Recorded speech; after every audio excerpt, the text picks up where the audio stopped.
রাসূল করিম সাল্লাল্লাহু আলাইহি ওয়াসাল্লাম যুদ্ধের ময়দানে সাহাবীদেরকে সাথে নিয়েছেন, তার স্ত্রীদেরকে সাথে নিয়েছেন, অন্য মহিলারা যুদ্ধ করেছেন তার সাথে নিয়ে। যুদ্ধ মানব জীবনের সবচেয়ে কঠিন কাজ।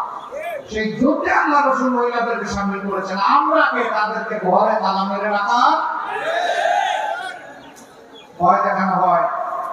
এরা রাজ্য কায়েম করলে সবাইকে জোর করে কালো বুরকা পরাবে না, জোর করে কাউকে কালো বুরকা পরানো হবে না।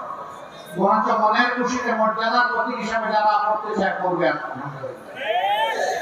অন্য ধর্মের যারা আছে তাদেরকে আমরা জোর করে পর্দা কিভাবে পড়াবো?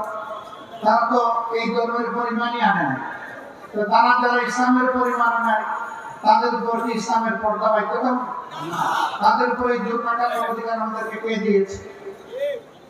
সুতরাং তারা মর্যাদার প্রতীক হিসাবে ইমান এবং ইসলামকে বুকে ধারণ করে বোরকা পড়তে চাইবে, তাদেরকে যেমন তিরস্কার করা হবে না, ঠিক তেমনি ভাবে কেউ তার বিশেষ কারণে, ধর্মীয় কারণে সে যদি ওরকম পোশাক না পরে তাকেও তিরস্কার করা হবে।